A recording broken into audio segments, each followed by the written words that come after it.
जब योगानंद जी को पता चला कि एक संत हैं जो बिना सोए हमेशा ध्यान में रहते हैं, तो योगानंद जी के मन में जिज्ञासा उत्पन्न हुई जिसे वो शांत नहीं कर सके।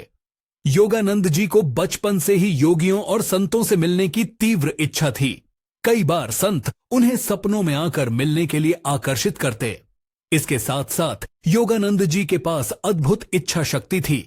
वे जिद्दी भी थे, इसलिए योगानंद जी अक्सर संतों से मिलने के लिए दुरंत और दुर्गम यात्रा पर निकल जाते। लेकिन इस बार की यात्रा कई रोमांचक अनुभवों और सीख से भरी थी। योगानंद जी कहते हैं, मुझे गुरु के आश्रम में रहते हुए अभी केवल 6 महीने हुए थे, लेकिन मैं अंदर ही अंदर असंतुष्ट था। कॉलेज की पढ़ाई और आश्रम की जिम्मेदारियों के बीच ध्यान करने का ज्यादा समय नहीं बचता, और जब मैं ध्यान करने बैठता तो काम और की बातें दिमाग में गोल गोल घूमती रहतीं। मुझे संदेह होता कि इस तरह मैं कभी ध्यान की गहरी अवस्था प्राप्त नहीं कर पाऊंगा। एक दिन मेरा धैर्य टूटा और मैंने व्याकुल होकर श्री युक्तेश्वर जी से कहा, गुरु जी, मुझे हिमालय जाने की अनुमति दें ताकि मैं वहां की गहरी शांति में हमेशा ध्यान में रहूं। श्री युक्तेश्वर जी ने मेरी बात सुनी और स्थिर शब्दों में कहा, लोग सालों हिमालय में रहते हैं, फिर भी उन्हें आत्म साक्षात्कार नहीं होता। एक पर्वत के बजाय किसी आत्मज्ञानी पुरुष से ज्ञान प्राप्त करना कहीं ज्यादा बेहतर है। ये कहकर युक्तेश्वर जी शांत हो गए। योगानंद जी कहते हैं कि गुरुदेव इशारे में मुझसे कह रहे थे कि मुझे कहीं बाहर जाने की बजाय केवल अपने अंदर हिमालय को जानने की जरूरत है। लेकिन मैं इस बात को समझ नहीं सका और बार बार उनसे जिद करता रहा। बार बार जिद करने पर वे मौन हो गए। गुरु के मौन को स्वीकृति समझकर मैं हिमालय जाने की तैयारी में लग गया। योगानंद जी कहते हैं कि मैं अगली सुबह कॉलेज के प्रोफेसर से मिला और उनसे हिमालय में रहने वाले निद्रा विहीन संत का पता पूछा। प्रोफेसर ने बताया कि वे संत हमेशा ध्यान में लीन रहते हैं, कभी सोते नहीं। कई वर्षों की साधना के बाद उन्हें आत्म साक्षात्कार हो गया है। पता मिलते ही मैं चल पड़ा। पहले मुझे तारकेश्वर जाना था, फिर वहां से रणबाजपुर गांव। जब मैं तारकेश्वर पहुंचा तो सोचा कि यहां के प्रख्यात मंदिर के भी दर्शन कर लेता हूं। योगानंद जी कहते हैं, उस समय मेरे मन में वैराग्य भरा हुआ था। मंदिर में पवित्र मूर्ति को देखकर मैंने मन ही मन सोचा, ईश्वर को केवल अपने अंदर खोजना चाहिए। इसलिए मैं आदर प्रकट किए बिना आगे बढ़ गया। मंदिर से बाहर आकर मैं पैदल ही रणबाजपुर गांव की ओर चल पड़ा। मुझे क्या पता था कि अहंकार की सजा तत्काल मिल जाएगी। चलते चलते मुझे एक व्यक्ति के नीचे बैठा मिला। मैंने उससे आगे जाने का रास्ता पूछा तो वो कुछ सोचकर बोला, आगे चौराहा आएगा, वहां से उल्टे हाथ कर सीधे चले जाना। मुझे ठग समझ बैठे। मैं व्यक्ति के बताए रास्ते पर आगे गया, लेकिन किसी गांव का कोई नामो निशान नहीं था। जल्दी ही अंधेरा गिराया और पास के जंगल से सियारों की आवाज आने लगी। लेकिन मुझे अपनी यात्रा पूरी करनी थी, इसलिए मैं चलता रहा। चांद की फीकी रोशनी में 2 घंटे लगातार ठोकरें खाता रहा। तब जाकर एक घर पहुंचा। मैंने दस्तक दी तो एक किसान बाहर आया।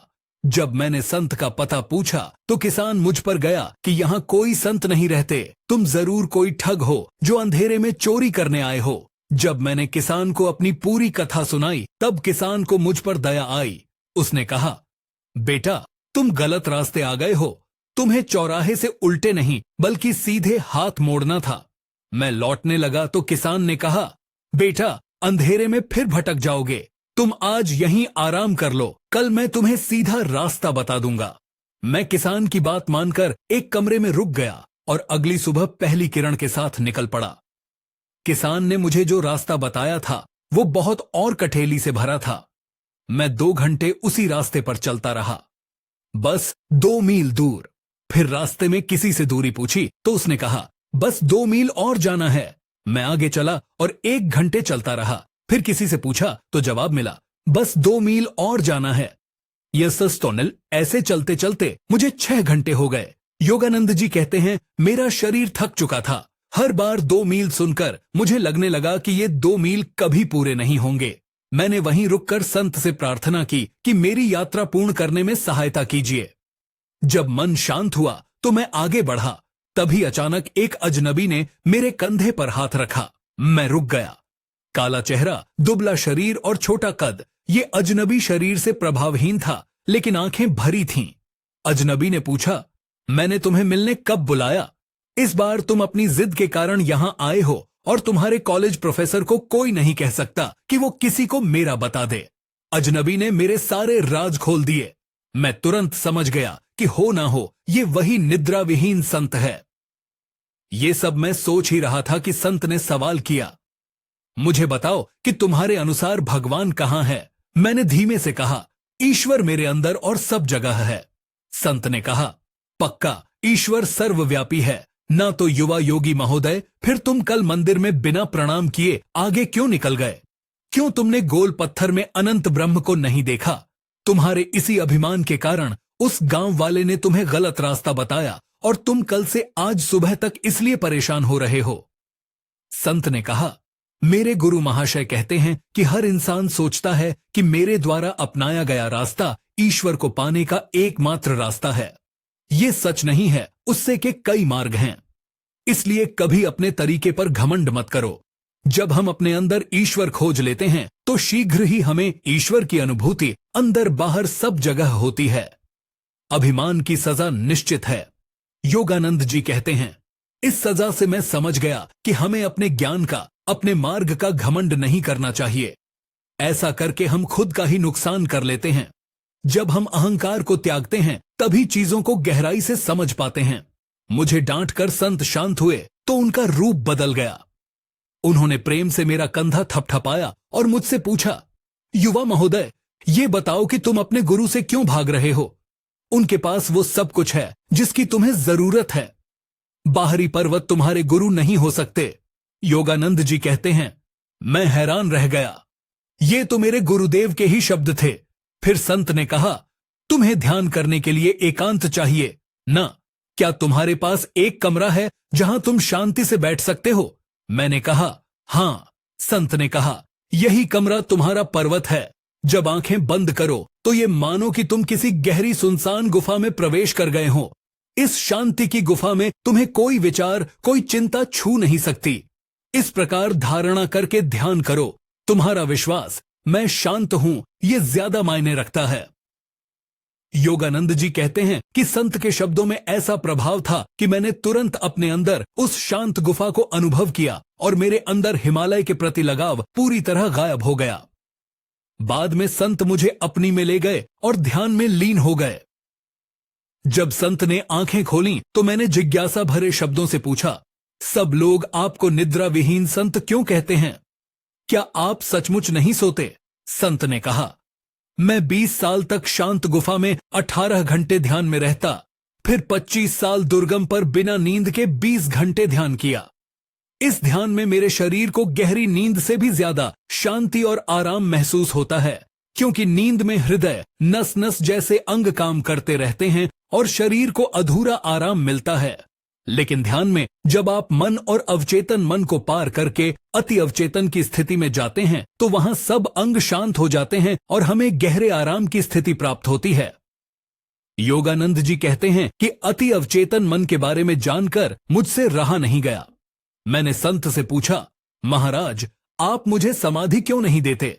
संत ने कहा, तुम्हारा शरीर अभी इसके लिए तैयार नहीं है।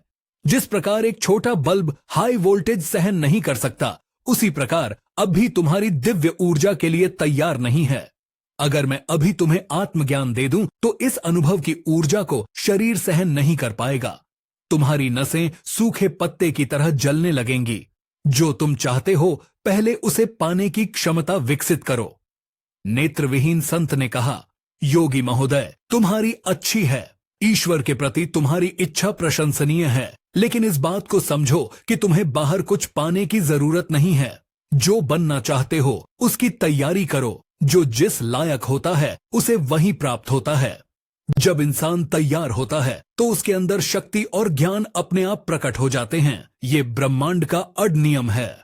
योगानंद जी कहते हैं, अगली सुबह मैंने संत से विदा ली। साथ में मन ही मन गुरु युक्तेश्वर जी से क्षमा मांगी और वापस आश्रम चल पड़ा।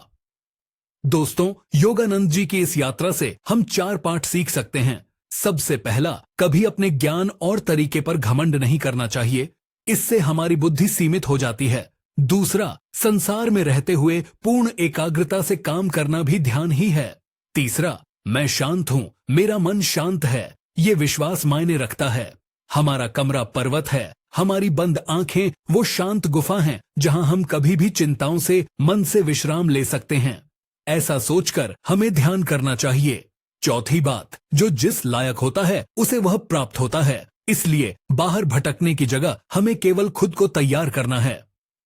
हमें केवल खुद को हिमालय बनाना है। दोस्तों, मन ऐसा जिद्दी बालक है जो लाख समझाने पर भी नहीं मानता, मौका मिलते ही वापस आपका नुकसान करता है। अद्वैत वो दीपिका में कहा गया है कि केवल बार बार अभ्यास से ही मन नियंत्रित होता है। अभ्यास में ये 4 गुण होने चाहिए, तभी जाकर मन नियंत्रण में आता है। इस वीडियो को अभी देखिए या बाद के लिए सेव कर लीजिए, क्योंकि आपके समय से कोई वीडियो, कोई ऐप, कोई न्यूज कीमती नहीं है। मैं काम के किस्से लाता रहूंगा।